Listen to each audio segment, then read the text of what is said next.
En 1794, dans les registres secrets du docteur Étienne Béranger, une seule phrase fut écrite d'une main tremblante. L'enfant Rousselin défie toutes les lois de la médecine que j'ai apprises en 30 années de pratique. Cette phrase, tracée à l'encre noire sur du papier jauni par l'humidité d'une cave, allait devenir le seul témoignage d'une expérience qui terrorisa un homme de science au point de le pousser à détruire sa propre réputation.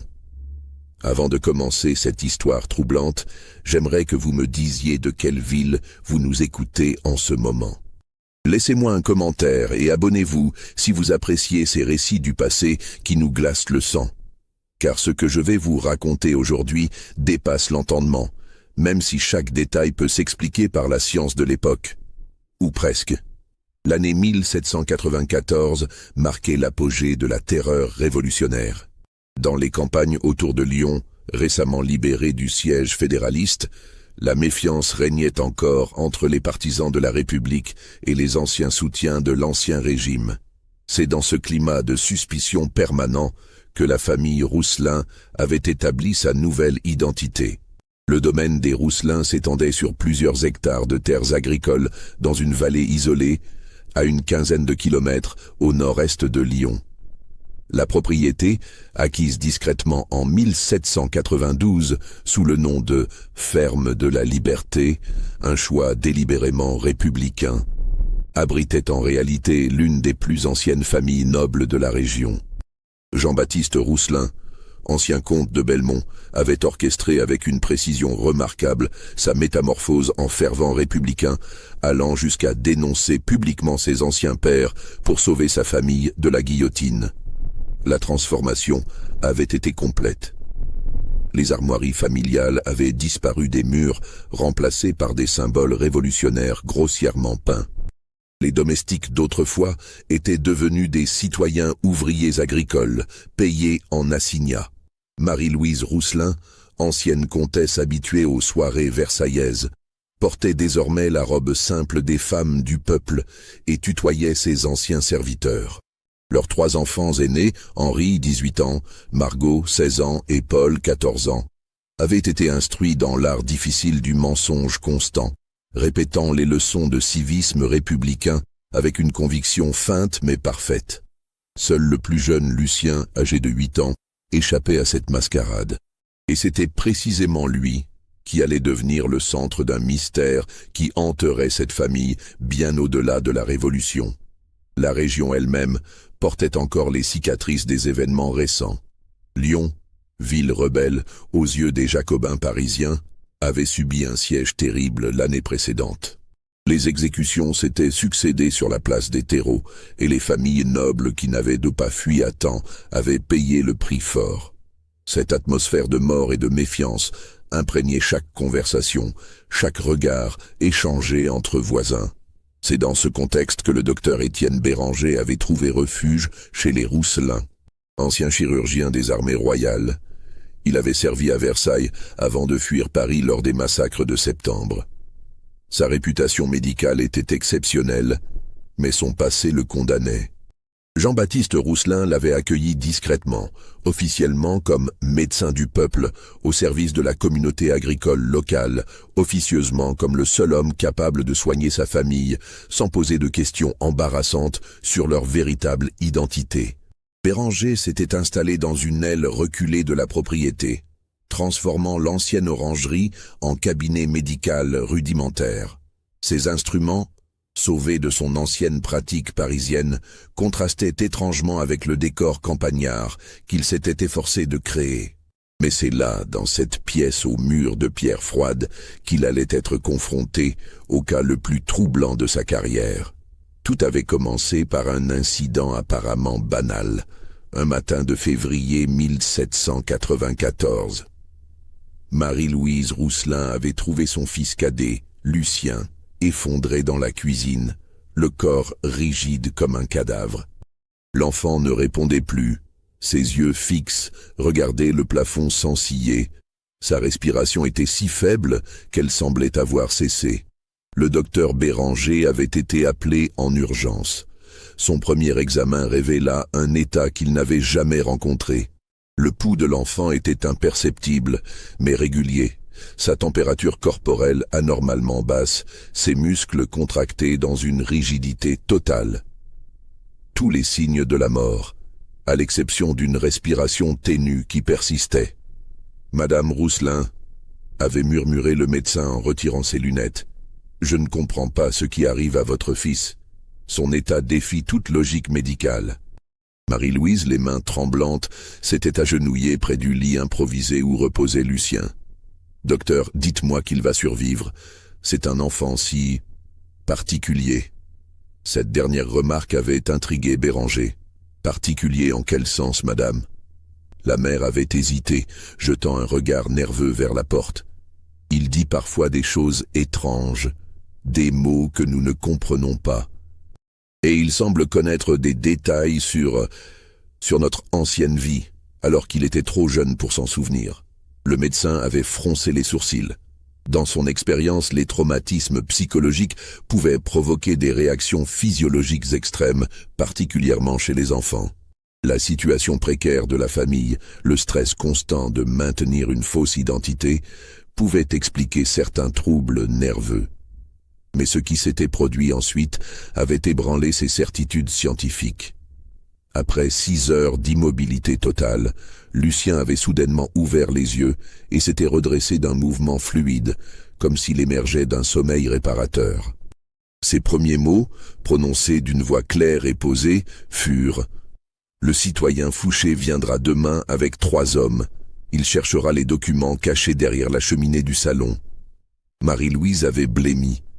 Antoine Fouché, représentant en mission dans la région, était effectivement en route pour une inspection surprise des propriétés suspectes.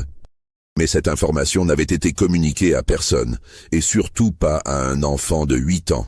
« Comment peux-tu savoir cela, mon chéri ?» avait demandé sa mère d'une voix étranglée. L'enfant l'avait regardé avec une expression troublante de maturité. « Je l'ai vu dans mes rêves, maman, comme je vois beaucoup de choses. » Le docteur Béranger avait observé cette scène avec un mélange de fascination et d'inquiétude. La précision de la prémonition de Lucien, si elle se révélait exacte, soulèverait des questions auxquelles sa formation médicale ne pouvait répondre. Mais il existait peut-être une explication rationnelle. L'enfant avait-il surpris une conversation entre adultes? Avait-il reconstitué des informations partielles entendues çà et là? Le lendemain, exactement comme l'avait annoncé Lucien, Antoine Fouché arriva à la propriété accompagné de 3 sans-culottes armés. L'inspection fut minutieuse, mais les Rousselin avaient eu le temps de faire disparaître tous les documents compromettants. Fouché repartit bredouille, mais avec des soupçons renforcés. Ce soir-là, le docteur Béranger commença ses premières notes secrètes sur le cas Lucien Rousselin. Il ne savait pas encore qu'il venait d'ouvrir la porte d'un mystère qui allait consumer les dernières années de sa vie. Au cours des semaines suivantes, les épisodes de catalepsie de Lucien se répétèrent avec une régularité troublante. Toujours le même schéma. Effondrement soudain, rigidité cadavérique, respiration quasi imperceptible, puis réveil brutal, accompagné de déclarations étonnamment précises sur des événements futurs ou des secrets de famille. Le docteur Béranger avait établi un protocole d'observation rigoureux. À chaque crise, il notait l'heure exacte, la durée, les signes physiologiques et surtout les paroles prononcées par l'enfant à son réveil.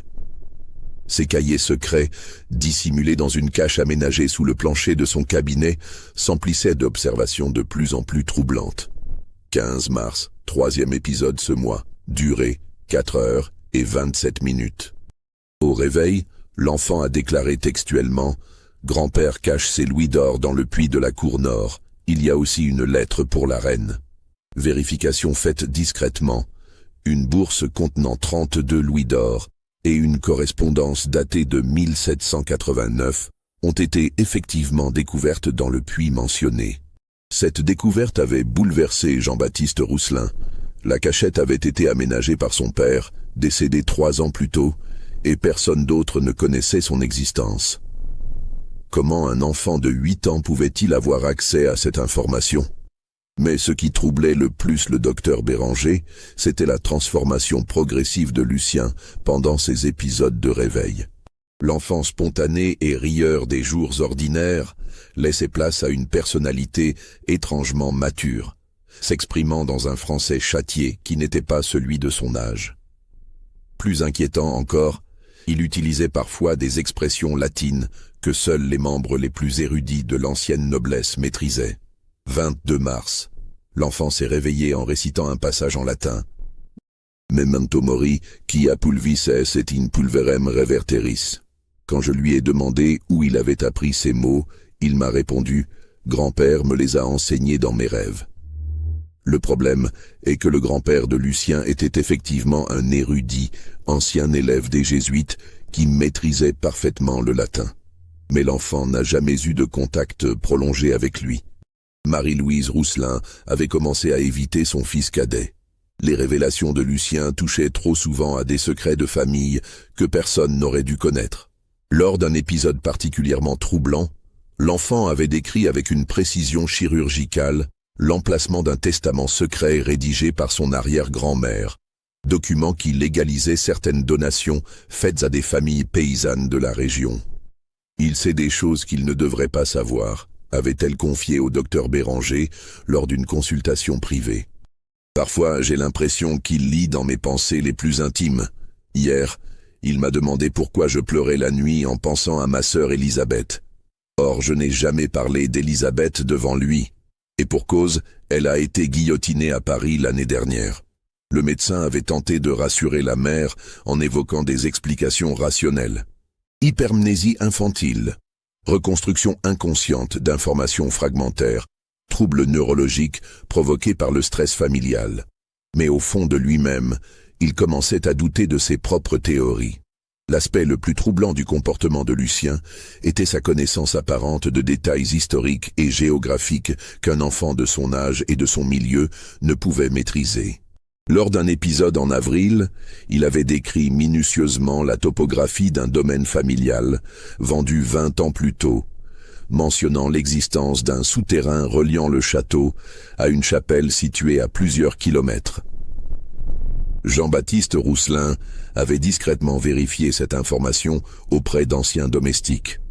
Le souterrain existait bien, mais sa construction remontait au XVe siècle et son existence n'était connue que de 3 personnes encore vivantes, toutes âgées et habitant désormais loin de la région. Ces révélations constantes créaient un climat de tension permanent au sein de la famille. Les frères et sœurs aînés de Lucien évitaient de plus en plus leur cadet, troublés par ses regards perçants et ses remarques déstabilisantes. Henri, l'aîné, avait confié au docteur Béranger. « Parfois, j'ai l'impression que Lucien sait exactement ce que je pense. C'est perturbant. » Le médecin lui-même n'échappait pas à cette sensation troublante. L'enfant semblait deviner ses doutes, ses questions non formulées, ses peurs secrètes concernant son propre passé de chirurgien royal. Un jour, à la fin d'un épisode particulièrement long, Lucien lui avait dit simplement « Vous pensez trop à la dame que vous n'avez pas pu sauver à Versailles, docteur. Elle ne vous en veut pas. » Béranger n'avait jamais mentionné devant qui que ce soit l'épisode traumatisant qui l'avait poussé à fuir la cour. L'agonie de la duchesse de Polignac, qu'il n'avait pu sauver d'une fièvre puerpérale malgré tous ses efforts. Cette culpabilité le rongeait depuis des années et personne ne connaissait ce secret. Comment un enfant pouvait-il avoir accès à des informations si intimes? Au début du mois de mai 1794, le docteur Béranger décida d'approfondir ses recherches sur le cas de Lucien Rousselin. Il commença par examiner attentivement l'histoire médicale de la famille, interrogeant discrètement Marie-Louise sur les circonstances de la naissance de son fils cadet. Ce qu'il découvrit le troubla profondément. Lucien était né en septembre 1786, dans des circonstances dramatiques. Marie-Louise avait fait une chute de cheval lors de sa grossesse, provoquant un accouchement prématuré et difficile. L'enfant avait failli mourir à la naissance, restant sans respiration apparente pendant plusieurs minutes avant de pousser son premier cri. Le sage-femme nous avait dit qu'il était mort-né, raconta Marie-Louise au médecin. Nous l'avions même préparé pour les derniers sacrements. Puis, soudainement, il s'est mis à respirer et à pleurer. Un miracle, avons-nous pensé à l'époque. Cette information éclairait peut-être certains aspects du comportement de Lucien.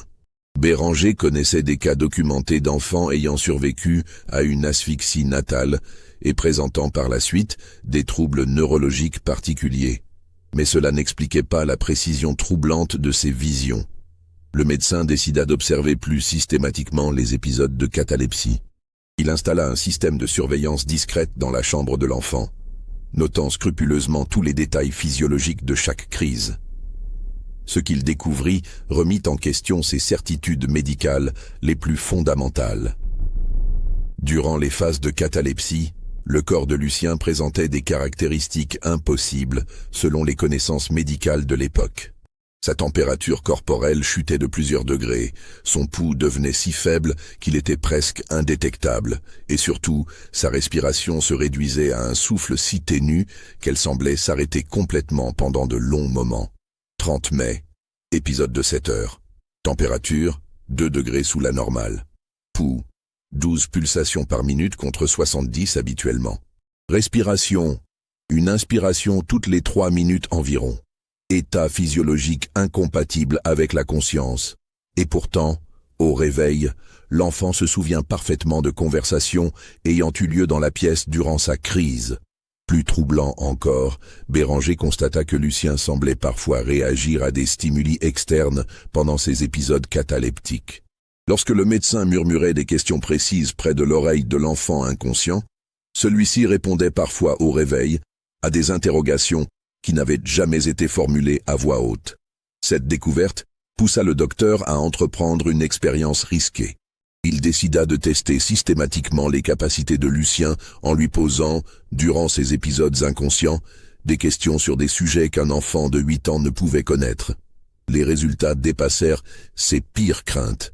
Interrogé sur l'anatomie humaine, Lucien décrivait avec une précision troublante la position des organes internes, utilisant une terminologie médicale que seuls les chirurgiens maîtrisaient. Questionné sur l'histoire de France, il relatait des événements historiques avec des détails que ne mentionnaient même pas les ouvrages savants de l'époque. Mais c'est lorsque Béranger l'interrogea sur sa propre vie que l'expérience prit une tournure terrifiante. Docteur Béranger, avait murmuré l'enfant inconscient d'une voix étrangement mature. « Vous avez tué un homme à Versailles. » Pas intentionnellement, mais par négligence. Le marquis de Brémond est mort de vos mains le 15 octobre 1788. Vous avez utilisé un scalpel contaminé lors d'une intervention d'urgence. Le médecin avait reculé, glacé d'effroi. L'épisode mentionné par Lucien était réel. Le marquis de Brémond était effectivement mort des suites d'une infection post-opératoire, et Béranger avait toujours soupçonné que son matériel n'était pas parfaitement stérilisé. Mais comment un enfant pouvait-il connaître des détails si précis sur un événement survenu 6 ans plus tôt dans un lieu où il n'avait jamais mis les pieds? Cette nuit-là, le docteur Béranger ne dormit pas. Il relut ses notes, cherchant une explication rationnelle à ces phénomènes troublants. 3 hypothèses s'imposaient à son esprit scientifique. Soit Lucien était un génie précoce doté d'une mémoire extraordinaire et d'une capacité d'observation surhumaine, soit il était victime de troubles neurologiques complexes provoquant des hallucinations d'une précision troublante, soit il existait des phénomènes que la science de l'époque ne pouvait encore expliquer. L'idée d'écrire à ses anciens confrères de la faculté de médecine de Paris lui traversa l'esprit, mais il l'écarta aussitôt. Sa situation de fugitif le condamnait au silence. Et puis, qui croirait un récit aussi invraisemblable ? C'est alors qu'il prit une décision qui allait sceller le destin de toute la famille Rousselin. Il décida de mener des expériences plus poussées sur l'enfant, quitte à prendre des risques considérables pour sa santé. Si cette histoire vous donne des frissons, n'hésitez pas à liker cette vidéo et dites-moi en commentaire ce que vous pensez qu'il va arriver à ce pauvre enfant. Car ce que le docteur Béranger allait découvrir dépassait tout ce qu'il avait imaginé. Les expérimentations secrètes du docteur Béranger sur Lucien Rousselin commencèrent au début de juin 1794. Le médecin avait transformé une ancienne cave à vin de la propriété en laboratoire clandestin, loin des regards indiscrets de la famille et des éventuels visiteurs républicains. Sa première série d'expériences visa à comprendre les mécanismes physiologiques des épisodes cataleptiques. Béranger installa un système de mesure rudimentaire mais efficace, des bougies graduées pour mesurer le temps, un miroir pour détecter la respiration, des plumes pour tester les réflexes, et surtout un carnet étanche où il consignait minutieusement chaque observation. Ce qu'il découvrit bouleversa ses conceptions médicales. Durant les épisodes de catalepsie, le corps de Lucien entrait dans un état de suspension biologique que la science de l'époque ne pouvait expliquer. Sa température corporelle chutait à des niveaux qui auraient dû provoquer la mort. Son rythme cardiaque ralentissait au point de devenir presque indétectable, et sa consommation d'oxygène semblait réduite au minimum vital. 12 juin, 6e expérience contrôlée. L'enfant est resté 8 heures et 15 minutes en état cataleptique complet. Température corporelle mesurée à 32 degrés. Pouls, 8 pulsations par minute. Aucune réaction aux stimuli douloureux. État physiologique incompatible avec la survie, selon tous les traités médicaux que je connais. Pourtant, au réveil, fonction cognitive parfaitement normale. Mais c'étaient les capacités mentales de Lucien durant ces épisodes qui troublaient le plus Béranger. L'enfant semblait capable de percevoir des événements se déroulant à distance, de connaître des informations qu'il n'avait jamais apprises, et surtout d'accéder à des souvenirs qui ne lui appartenaient pas. Le médecin développa un protocole d'interrogation sophistiqué. Pendant que Lucien était en état cataleptique, il lui posait des questions précises sur des sujets variés. Géographie, histoire, médecine, mais aussi détails intimes de la vie des habitants de la région. Les réponses, transcrites fidèlement au réveil de l'enfant, révélaient une connaissance troublante de faits que personne ne pouvait connaître. L'expérience la plus troublante eut lieu le 20 juin. Béranger demanda à Lucien inconscient de décrire ce qui se passait à ce moment précis dans la maison du maire de Lyon, située à 15 km de la propriété. Au réveil, l'enfant décrivit minutieusement une scène de dispute conjugale, mentionnant des détails précis sur l'aménagement intérieur de la maison et les propos échangés. 3 jours plus tard, Béranger trouva un prétexte pour se rendre en ville. Ses inquiries discrètes confirmèrent que la scène décrite par Lucien avait bien eu lieu, avec une précision troublante jusque dans les moindres détails. Cette découverte poussa le médecin à franchir une ligne rouge. Il décida de tester les limites des capacités de l'enfant en l'exposant à des stimulus plus intenses. Il commença par prolonger artificiellement les épisodes cataleptiques en utilisant des substances médicinales extraites de plantes locales, valériane, pavot, belladone. Les résultats furent spectaculaires et terrifiants. Sous l'influence de ces substances, les capacités de Lucien se décuplèrent. Il pouvait désormais décrire des événements survenus des années auparavant, dans des lieux qu'il n'avait jamais visités, révéler des secrets de famille remontant à plusieurs générations, et même prédire avec une précision troublante des événements futurs. 28 juin, expérience avec extrait de pavot, épisode prolongé, 14 heures. L'enfant a décrit l'assassinat du fermier Dubois, survenu en 1775 près de Villeurbanne. Il a mentionné le nom du meurtrier, Pierre Martel, l'arme utilisée, serpe, et l'emplacement du corps, puis de la ferme abandonnée. Vérification faite auprès des anciens. Toutes les informations sont exactes. Or, Lucien n'était pas né à l'époque des faits, et cette affaire n'avait jamais été élucidée officiellement. Mais ces expériences commençaient à avoir des effets secondaires inquiétants sur l'enfant. Lucien maigrissait visiblement. Ses yeux se cernaient et surtout, sa personnalité changeait progressivement. L'enfant joyeux et spontané cédait la place à un être étrangement détaché, parlant parfois comme un adulte et manifestant des connaissances qui n'étaient pas de son âge. Marie-Louise Rousselin commença à soupçonner que quelque chose d'anormal se passait. Elle remarqua que son fils disparaissait parfois pendant des heures et qu'il revenait dans un état de fatigue extrême. Ses tentatives pour interroger le docteur Béranger se heurtaient à des réponses évasives et des changements de sujet suspects. « Docteur », lui demanda-t-elle un matin de juillet, « Lucien semble de plus en plus différent. Il dit parfois des choses qui me glacent le sang. Hier, il m'a décrit la mort de ma grand-mère avec des détails que je n'avais jamais racontés à personne. Comment est-ce possible ? Béranger rassura la mère en évoquant des troubles de la mémoire liés au stress familial, mais il mentait. En réalité, il était lui-même de plus en plus troublé par l'évolution de son jeune patient. Les expériences révélaient des capacités qui remettaient en question tout ce qu'il croyait savoir sur l'esprit humain. Le point de non-retour fut atteint lors de l'expérience du 3 juillet. Béranger avait administré à Lucien une dose plus forte d'extrait de belladone, espérant provoquer un épisode cataleptique de longue durée. L'enfant était resté inconscient pendant près de 20 heures, dans un état si profond que le médecin avait craint pour sa vie. Au réveil, Lucien avait fixé Béranger avec un regard qui n'était plus celui d'un enfant de 8 ans. « Docteur », avait-il dit d'une voix étrangement posée, « je sais ce que vous me faites. Je vois tout, j'entends tout. Et je sais aussi ce qui va arriver à cette famille si vous continuez. » Cette phrase, prononcée avec une maturité troublante, avait glacé le sang du médecin. Pour la première fois depuis le début de ses expériences, il réalisa qu'il était peut-être en train de jouer avec des forces qu'il ne contrôlait pas. Mais il était trop tard pour faire marche arrière. Car le 5 juillet, un courrier officiel arriva à la propriété.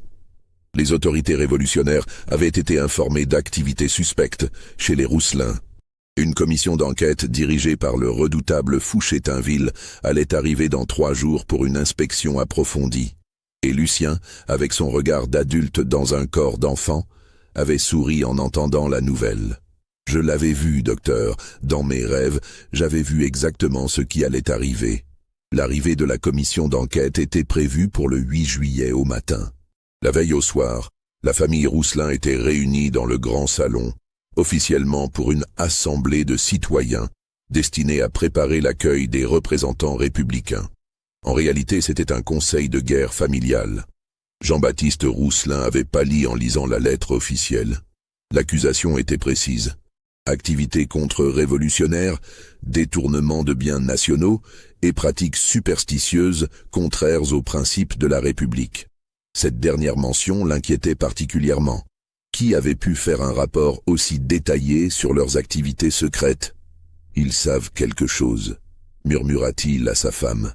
« Quelqu'un nous a dénoncés. » Marie-Louise serrait Lucien contre elle, mais l'enfant semblait étrangement calme. Depuis ses dernières expériences avec le docteur Béranger, il manifestait une sérénité troublante face aux événements dramatiques qui secouèrent la famille. « Ne vous inquiétez pas, papa », dit-il soudain de sa voix d'enfant. « Ils ne trouveront rien. Mais le docteur Béranger devra partir ce soir. » Un silence glacial s'abattit sur l'assemblée. Comment Lucien pouvait-il savoir que Béranger était effectivement en danger? Et surtout, comment pouvait-il prédire avec une telle assurance l'issue de l'inspection? Le médecin présent dans la pièce se leva brusquement. « Que veux-tu dire, Lucien ?» L'enfant le regarda avec cette expression troublante de maturité qui le caractérisait depuis quelques semaines. « Vous le savez très bien, docteur. Votre nom figure sur la liste des suspects que porte le citoyen Fouché-Tinville. Quelqu'un vous a reconnu malgré votre déguisement de médecin du peuple. » Ces révélations stupéfièrent l'assistance. Béranger n'avait confié à personne ses craintes concernant sa véritable identité. Comment un enfant pouvait-il avoir accès à des informations si précises sur le contenu de documents officiels qu'il n'avait jamais vus? « Ce n'est pas possible, » balbutia le médecin. « Personne ne peut savoir. Le pharmacien Giraud de Lyon vous a reconnu la semaine dernière, » continua Lucien d'une voix étrangement détachée. « Il a écrit une lettre de dénonciation aux autorités. Cette lettre est dans la sacoche du commissaire Fouché-Tinville avec votre ancien signalement de Versailles. » Marie-Louise resserra instinctivement son étreinte autour de son fils. Cette connaissance précise de faits qui ne pouvaient être vérifiés la terrifiait. Depuis quand Lucien avait-il accès à des informations si détaillées sur les activités des autorités révolutionnaires? « Lucien, » murmura-t-elle d'une voix tremblante, « comment peux-tu savoir tout cela ?» L'enfant tourna vers sa mère un regard d'une profondeur troublante. « Maman, depuis que le docteur me donne ses potions, je vois beaucoup de choses, trop de choses. Je vois ce qui se passe dans des endroits où je ne suis jamais allé. Je connais des secrets qui ne m'appartiennent pas. » Cette déclaration frappa la famille comme un coup de tonnerre. Pour la première fois, Lucien admettait ouvertement l'étendue troublante de ses capacités. Jean-Baptiste Rousselin prit une décision rapide. « Docteur, si ce que dit mon fils est exact, vous devez effectivement partir cette nuit. Nous ne pouvons prendre le risque de vous voir arrêté ici. » « Mais les expériences, commença Béranger. « Quelles expériences ?» demanda sèchement le père de famille. Un nouveau silence s'installa. Le médecin réalisa qu'il avait failli révéler ses activités secrètes. Lucien, lui, souriait d'un sourire qui n'avait rien d'enfantin. « Papa, maman » dit l'enfant calmement. « Le docteur Béranger m'a fait subir des tests médicaux depuis plusieurs mois. Il veut comprendre pourquoi je sais des choses que je ne devrais pas savoir. » Cette révélation provoqua un tollé familial. Marie-Louise se dressa, furieuse. « Docteur, vous avez expérimenté sur mon fils sans notre permission. » Henri, l'aîné des enfants, intervint pour la première fois. « C'est pour cela que Lucien était si fatigué ces derniers temps. C'est pour cela qu'il disparaissait parfois pendant des heures. » Margot, la fille cadette, ajouta d'une voix tremblante, « et ses étranges connaissances. » « C'est à cause de vos drogues, docteur ?» Béranger tenta de se justifier. « Madame Rousselin, votre fils présente des capacités extraordinaires qui défient la science médicale. J'ai simplement essayé de comprendre. » « En l'empoisonnant avec vos drogues, » l'interrompit Lucien. « Belladone, pavot, valériane. Vous avez testé sur moi des substances dont vous ne maîtrisiez pas les effets. Vous m'avez transformé en cobaye pour satisfaire votre curiosité scientifique. » La précision de ces accusations, prononcées avec une maturité glaçante, acheva de convaincre les parents de la culpabilité du médecin. Jean-Baptiste Rousselin s'avança vers Béranger, le visage livide de colère. « Vous avez osé utiliser mon fils comme sujet d'expérience. Vous avez mis sa vie en danger pour satisfaire vos fantasmes de savant fou. Jean-Baptiste, je vous assure que mes intentions étaient purement scientifiques, » protesta faiblement le docteur. « Les capacités de Lucien pourraient révolutionner notre compréhension de l'esprit humain. Au prix de la santé de mon enfant, » explosa Marie-Louise. « Vous nous avez menti pendant des mois. Nous vous avions fait confiance. » Paul, le troisième enfant, observait la scène avec effroi. « Lucien, tu souffres à cause de ces expériences ?» L'enfant regarda son frère avec une tendresse mêlée de tristesse. « Oui, Paul, mais maintenant, je ne peux plus arrêter de voir. C'est comme si ma tête était devenue une fenêtre ouverte sur le monde entier. Je vois trop, j'entends trop, je sais trop. » Cette confession bouleversa toute la famille. L'idée que leur petit Lucien ait été transformé contre son gré en une sorte de voyant involontaire les horrifiait. « Sortez de ma maison immédiatement » ordonna Jean-Baptiste à Béranger. « Et si jamais vous révélez quoi que ce soit sur notre famille aux autorités, je ne dirai rien, » assura rapidement le docteur. « Mais permettez-moi au moins d'emporter mes notes sur le cas de Lucien.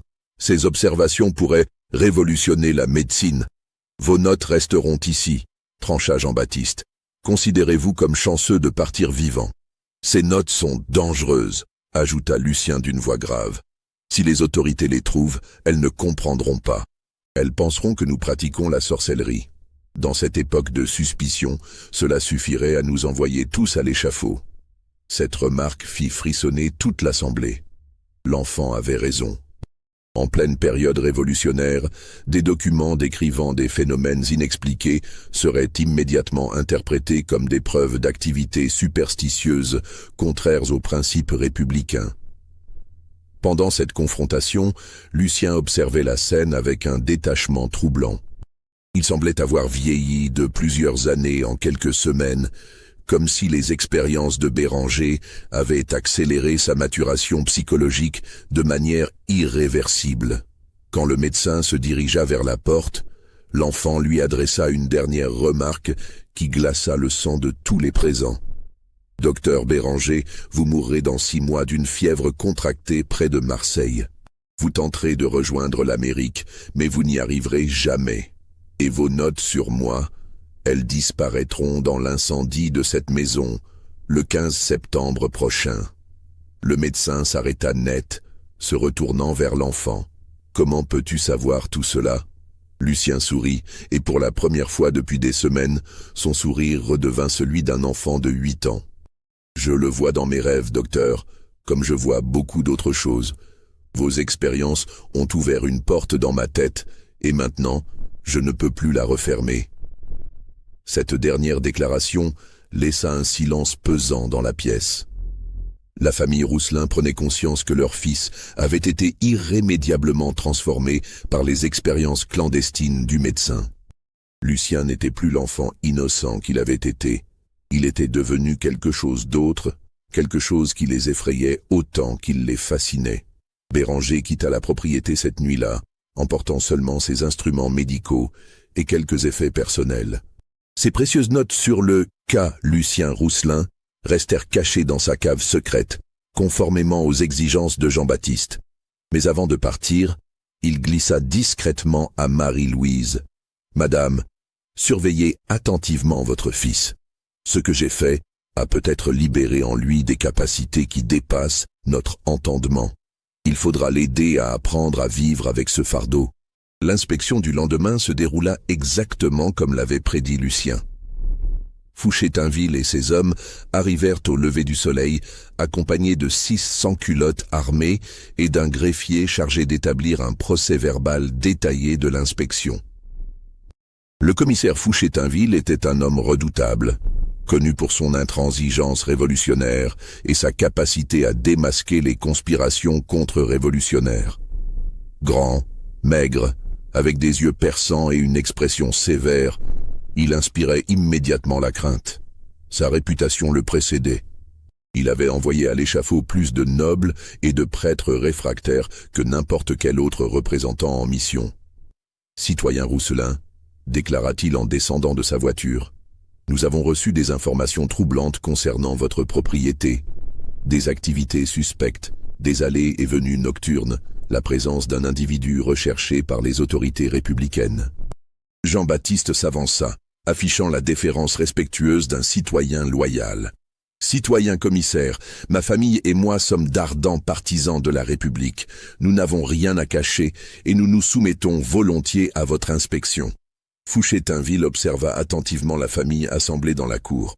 Son regard s'attarda particulièrement sur Lucien, dont l'attitude calme contrastait avec la nervosité évidente des autres membres de la famille. « Nous verrons cela, » répondit-il sèchement. « Mes hommes vont passer cette propriété au peigne fin. Si vous n'avez effectivement rien à cacher, vous n'avez rien à craindre. » L'inspection commença immédiatement. Les sans-culottes fouillèrent méthodiquement chaque pièce, chaque dépendance, chaque recoin de la propriété. Ils cherchaient des preuves d'activité contre-révolutionnaire, correspondances suspectes, objets de valeur dissimulés, symboles de l'ancien régime, ou traces de la présence du mystérieux docteur recherché. Pendant que ces hommes fouillaient, Fouché-Tinville interrogeait séparément chaque membre de la famille. Il commença par Jean-Baptiste, le questionnant sur ses antécédents, ses opinions politiques, ses relations avec les autorités locales. « Citoyen Rousselin, d'où vient votre fortune ? Cette propriété est considérable pour un simple fermier. »« Citoyen commissaire, j'ai hérité de cette terre de mon oncle maternel, mort sans descendance en 1789. Les documents d'héritage sont en règle et enregistrés à la préfecture. » Fouché-Tinville vérifia scrupuleusement ces documents.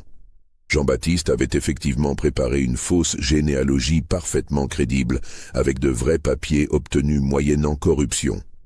L'interrogatoire de Marie-Louise fut plus délicat. Le commissaire, expérimenté dans l'art de démasquer les impostures, remarqua immédiatement que cette femme avait reçu une éducation raffinée peu compatible avec son statut supposé de fermière. « Citoyenne Rousselin, vous parlez avec un accent et un vocabulaire qui ne correspondent pas à votre condition sociale prétendue. » Marie-Louise avait préparé cette question. « Citoyen commissaire, j'ai eu la chance de servir comme gouvernante dans une famille bourgeoise de Lyon avant mon mariage. J'y ai appris les bonnes manières et perfectionné mon élocution. » Cette explication plausible sembla satisfaire Fouché-Tinville. Mais il n'en avait pas terminé avec la famille Rousselin. C'est en fouillant la cave que les inspecteurs découvrirent le laboratoire secret de Béranger. L'installation était encore en place. Table d'expérimentation, instruments médicaux abandonnés, et surtout, les notes détaillées du médecin sur ses expériences avec Lucien. Citoyen Rousselin, appela Fouché-Tinville d'une voix tonnante. Expliquez-moi immédiatement ce que signifie cette installation. Jean-Baptiste descendit dans la cave, feignant la surprise.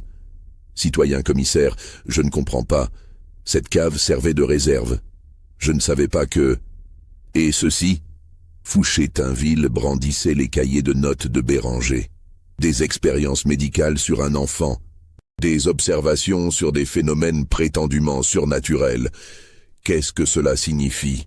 La lecture de ces documents plongea Fouché-Tinville dans un état de perplexité profonde. Les observations détaillées du docteur Béranger décrivaient des phénomènes qui semblaient défier toute logique rationnelle. Un enfant capable de connaître des secrets d'État, de prédire l'avenir, de révéler des crimes non élucidés. Citoyen Rousselin, demanda le commissaire à Jean-Baptiste, qu'est-ce que ces notes signifient exactement? Le père de famille, pris au dépourvu, ne put que balbutier des explications confuses. Il ignorait lui-même l'étendue réelle des expériences menées par Béranger sur son fils. C'est alors que Lucien intervint. « Monsieur le commissaire, dit-il de sa voix d'enfant, le docteur Béranger était un homme troublé par la guerre. Il voyait des choses qui n'existaient pas et écrivait des histoires fantastiques pour oublier les horreurs qu'il avait vécues à Versailles. » Fouché-Tinville observa attentivement l'enfant. Il y avait quelque chose de déstabilisant dans le regard de ce gamin, une maturité qui ne correspondait pas à son âge apparent. « Et toi, petit citoyen, que penses-tu de ces expériences mentionnées dans ces notes ?» Lucien haussa les épaules, avec l'innocence feinte d'un enfant. Le docteur me faisait parfois boire des tisanes amères quand j'avais mal au ventre. Il disait que c'était pour me soigner, mais il inventait des histoires bizarres sur moi pour se divertir. Cette explication, livrée avec une candeur parfaite, sembla rassurer le commissaire. Les notes de Béranger pouvaient effectivement être interprétées comme les divagations d'un esprit dérangé par les traumatismes de la guerre et de l'exil. Mais Fouché-Tinville n'était pas homme à se contenter d'explications superficielles. Il décida de tester lui-même les prétendues capacités de l'enfant. « Petit citoyen, si tu es vraiment ordinaire comme tu le prétends, tu ne verras aucun inconvénient à répondre à quelques questions. » Lucien acquiesça calmement, mais ses parents échangèrent des regards inquiets. « Peux-tu me dire combien d'hommes m'accompagnent aujourd'hui ? » 600 culottes, un greffier et vous-même, citoyen commissaire, cela fait 8 personnes en comptant votre cocher qui attend dans la cour. Correct. Maintenant, peux-tu me dire de quelle ville je viens? Lucien hésita un instant, comme s'il réfléchissait.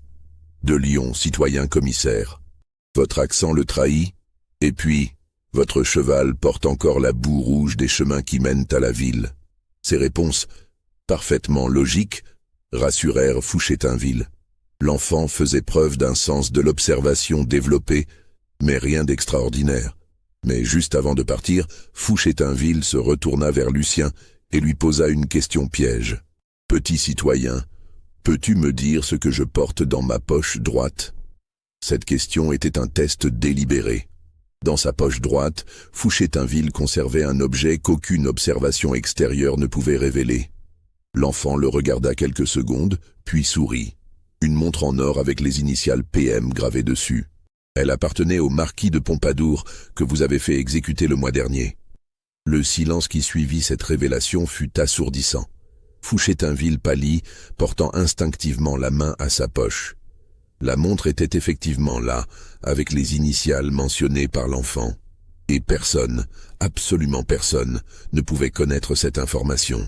Comment commença le commissaire, la voix étranglée par la stupeur. « J'ai de bons yeux, » répondit simplement Lucien. « La chaîne dépasse un peu de votre poche, et quand vous vous êtes penché tout à l'heure, j'ai aperçu les initiales gravées sur le boîtier. Cette explication rationnelle suffit à dissiper partiellement les soupçons du commissaire, mais elle laissa une impression troublante à tous les présents. La précision de l'observation de Lucien, sa connaissance de détails qu'un enfant de 8 ans ne devrait pas maîtriser, créait un malaise diffus. « Et comment sais-tu que cette montre appartenait au marquis de Pompadour ?» insista Fouché-Tinville. « Les initiales PM, citoyen commissaire, et puis le marquis de Pompadour était le seul noble de cette région à posséder une montre de cette qualité. Mon papa m'a parlé de lui quand nous avons appris son exécution. » Cette dernière explication, bien que plausible, ne dissipa pas entièrement les doutes du commissaire. Il y avait quelque chose d'inquiétant dans la facilité avec laquelle cet enfant déchiffrait des informations qui semblaient inaccessibles. Fouché-Tinville décida de pousser plus loin son interrogatoire. « Dis-moi, petit citoyen, as-tu déjà eu des rêves étranges, des visions? As-tu déjà su des choses que tu n'étais pas censé savoir ?» Cette question directe fit tressaillir les parents de Lucien. Le commissaire soupçonnait-il quelque chose? « Parfois, je fais des cauchemars, » répondit Lucien avec l'innocence d'un enfant. « Je rêve de gens que je ne connais pas, de lieux où je ne suis jamais allé. Mais maman dit que c'est normal pour un enfant de mon âge. Et ces rêves se réalisent-ils parfois ?»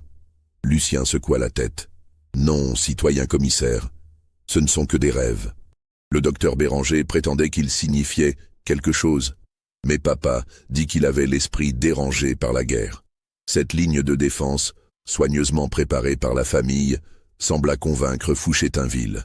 L'enfant donnait l'impression d'un gamin ordinaire, peut-être un peu précoce, mais sans rien d'extraordinaire. Pourtant, quelque chose continuait à troubler le commissaire.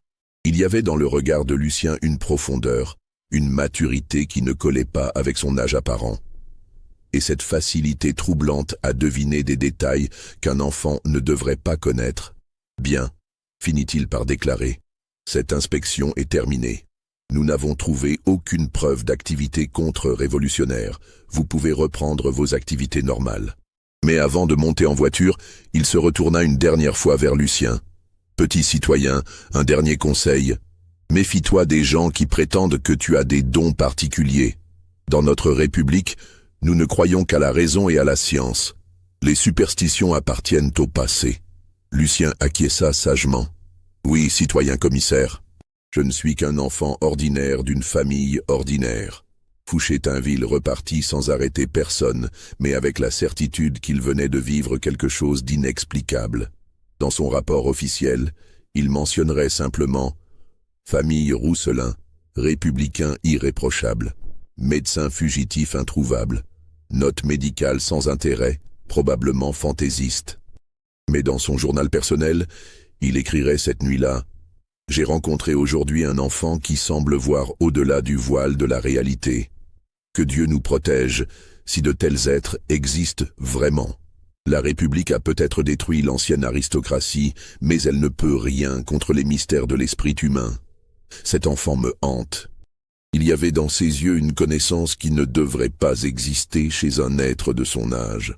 J'ai la troublante certitude qu'il en savait bien plus qu'il ne l'a laissé paraître. » Les mois qui suivirent l'inspection de Fouché-Tinville furent marqués par un changement profond dans la dynamique familiale des Rousselin. La révélation des expériences secrètes de Béranger avait créé une fracture douloureuse dans leur unité, et Lucien se retrouvait au centre d'un malaise familial grandissant. Marie-Louise développa une relation ambivalente avec son fils cadet. D'un côté, elle ressentait une culpabilité immense de l'avoir laissé subir les expériences du médecin. De l'autre, les capacités troublantes de l'enfant l'effrayaient profondément. Elle surprenait parfois Lucien à la regarder avec une intensité dérangeante, comme s'il lisait dans ses pensées les plus intimes. « Il sait toujours ce que je pense avant même que je le dise », confia-t-elle un soir à son mari. « Hier, j'ai pensé à ma sœur Élisabeth et il m'a immédiatement demandé pourquoi je pleurais. » Je ne pleurais pas visiblement, Jean-Baptiste. Comment peut-il percevoir ma tristesse intérieure? Jean-Baptiste lui-même ne savait comment gérer cette situation extraordinaire. En tant que père, il voulait protéger son fils, En tant qu'ancien noble habitué à contrôler son environnement, il était troublé par ces phénomènes qu'il ne pouvait ni comprendre ni maîtriser. Les frères et sœurs aînés de Lucien développèrent chacun leur propre stratégie pour faire face à la situation. Henri, l'aîné, adoptait une attitude protectrice envers son petit frère, considérant que Lucien était victime des expériences de Béranger et méritait compassion plutôt que crainte. Lucien n'a pas choisi ce qui lui arrive, argumentait-il lors des discussions familiales. Si ses capacités sont réelles, il faut l'aider à les gérer, pas l'éviter. Margot, en revanche, ne pouvait s'empêcher d'éprouver une peur instinctive face à son frère cadet. Elle évitait de se retrouver seule avec lui, troublée par ses regards perçants et ses remarques parfois prémonitoires. Paul, le troisième enfant, oscillait entre fascination et inquiétude. Il interrogeait souvent Lucien sur ses visions, cherchant à comprendre comment fonctionnaient ses capacités mystérieuses. « Lucien, tu vois vraiment l'avenir » lui demanda-t-il un jour. « Pas exactement, Paul » répondit l'enfant avec une maturité troublante. « Je vois plutôt des possibilités, comme si le temps était un livre ouvert et que je pouvais lire plusieurs pages à la fois. Mais parfois, ce que je lis me fait mal à la tête. » Cette confession révélait l'aspect douloureux des capacités de Lucien. L'enfant souffrait manifestement de sa condition exceptionnelle. Les informations qui affluaient dans son esprit le fatiguaient énormément, et il se plaignait souvent de migraines intenses. Au cours de l'été 1794, les épisodes de catalepsie de Lucien évoluèrent. Ils devinrent moins fréquents mais plus intenses. L'enfant pouvait rester inconscient pendant des journées entières, plongé dans un état comateux qui terrifiait sa famille. Durant ces épisodes prolongés, Lucien semblait voyager dans des dimensions temporelles et spatiales inaccessibles. À son réveil, il décrivait parfois des scènes historiques avec une précision troublante, comme s'il avait été témoin d'événements survenus des décennies ou des siècles plus tôt. « J'ai vu la construction de cette maison », raconta-t-il après un épisode particulièrement long. Il y avait un homme avec une barbe grise qui dirigeait les travaux. Il s'appelait Maître Olivier, et il a caché quelque chose dans les fondations avant de mourir. Cette déclaration poussa Jean-Baptiste à faire des recherches sur l'histoire de la propriété. Il découvrit effectivement qu'un maître maçon nommé Olivier Dubuffet avait supervisé la construction de la demeure en 1642. L'homme était mort dans un accident de chantier avant la fin des travaux. Intrigué, Jean-Baptiste fit creuser discrètement dans les fondations à l'endroit indiqué par Lucien.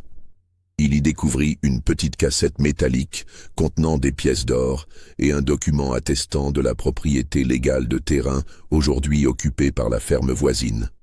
Cette découverte confirma une fois de plus l'exactitude troublante des visions de Lucien, mais elle renforça aussi l'angoisse familiale.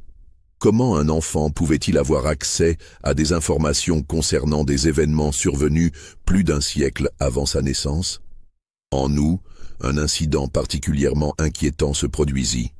Lucien prédit avec une précision chirurgicale l'effondrement d'un pont sur la route de Lyon, événement qui se produisit exactement comme il l'avait décrit, à la date et à l'heure annoncée. Cet effondrement fit 3 morts et une dizaine de blessés. « Comment as-tu pu savoir ?» lui demanda Henri, bouleversé. « Je l'ai vu dans mes rêves », répondit Lucien avec une tristesse profonde. « J'ai vu les gens tomber, j'ai entendu leurs cris, mais quand j'ai essayé de prévenir papa, il m'a dit de ne pas raconter d'histoire. » Cette révélation accabla Jean-Baptiste de culpabilité. Il réalisa qu'en refusant de croire aux prédictions de son fils, il avait peut-être empêché de sauver des vies innocentes. « Désormais, décida-t-il, nous écouterons attentivement tout ce que Lucien nous dira. Si ces visions peuvent prévenir des tragédies, nous avons le devoir moral de les prendre au sérieux. » Cette décision marqua un tournant dans l'attitude familiale envers les capacités de Lucien.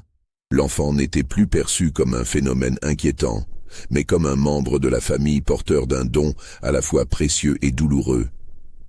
En septembre 1794, exactement comme l'avait prédit Lucien, un incendie mystérieux ravagea une partie de la propriété. Le feu prit naissance dans l'ancienne cave du docteur Béranger, détruisant entièrement ses notes secrètes et tous les témoignages écrits de ses expériences sur l'enfant. Les circonstances de cet incendie restèrent inexpliquées. Il n'y avait eu ni orage, ni négligence humaine apparente. Le feu s'était déclaré spontanément dans la nuit du 15 septembre, comme si une main invisible avait voulu effacer les dernières traces d'un secret trop dangereux. Henri découvrit Lucien debout dans la cour, contemplant les flammes avec une expression de soulagement troublant. « C'est fini maintenant », murmura l'enfant. « Les notes dangereuses ont disparu. Nous sommes en sécurité. » Quand on lui demanda comment il avait su que l'incendie aurait lieu, Lucien répondit simplement « Certaines choses doivent disparaître pour que d'autres puissent survivre. » La famille comprit qu'elle ne connaîtrait jamais toute la vérité sur les capacités de Lucien, ni sur les forces mystérieuses qui semblaient l'entourer. Quant au docteur Béranger, son destin s'accomplit exactement comme l'avait annoncé Lucien. Il mourut 6 mois plus tard d'une fièvre contractée près de Marseille, alors qu'il tentait de s'embarquer pour l'Amérique. Ses derniers mots, rapportés par l'aubergiste qui l'avait soigné, furent « L'enfant Rousselin, il savait tout, il a toujours tout su ». La famille Rousselin traversa sans encombre la fin de la période révolutionnaire. Avec l'âge, les capacités particulières de Lucien semblèrent s'estomper progressivement, ou peut-être avait-il simplement appris à les dissimuler plus efficacement. Il devint un adolescent puis un jeune homme discret, se maria, eut des enfants et vécut une existence paisible de propriétaire rural. Mais jusqu'à sa mort, en 1862, Lucien Rousselin conserva une réputation troublante dans la région. Il mourut dans son lit, entouré de sa famille, à l'âge vénérable de 76 ans. Ses dernières paroles, adressées à son petit-fils, furent « N'aie jamais peur de ce que tu vois dans tes rêves, mon enfant. Les rêves sont parfois plus vrais que la réalité. » Ce petit-fils, curieusement, manifesta dès son plus jeune âge des capacités troublantes qui rappelaient étrangement celles de son grand-père. Les archives de la région mentionnent encore aujourd'hui la famille Rousselin, mais sans faire référence aux événements extraordinaires de 1794. Seul un rapport confidentiel de Fouché-Tinville, découvert récemment dans les sous-sols de la préfecture du Rhône, évoque brièvement un enfant aux capacités inexpliquées dans une propriété rurale près de Lyon. Et vous, après avoir écouté cette histoire, que pensez-vous? Lucien Rousselin était-il réellement doté de capacités extraordinaires, ou n'était-il qu'un enfant particulièrement observateur, victime des fantasmes d'un médecin traumatisé? Je vous laisse méditer sur cette question troublante. N'hésitez pas à partager vos réflexions en commentaire, à vous abonner si cette histoire vous a plu, et à la partager avec ceux qui s'interrogent sur les mystères inexpliqués de notre histoire. Car après tout, la réalité dépasse parfois la fiction. Ou peut-être est-ce la fiction qui révèle des vérités que nous préférons ignorer.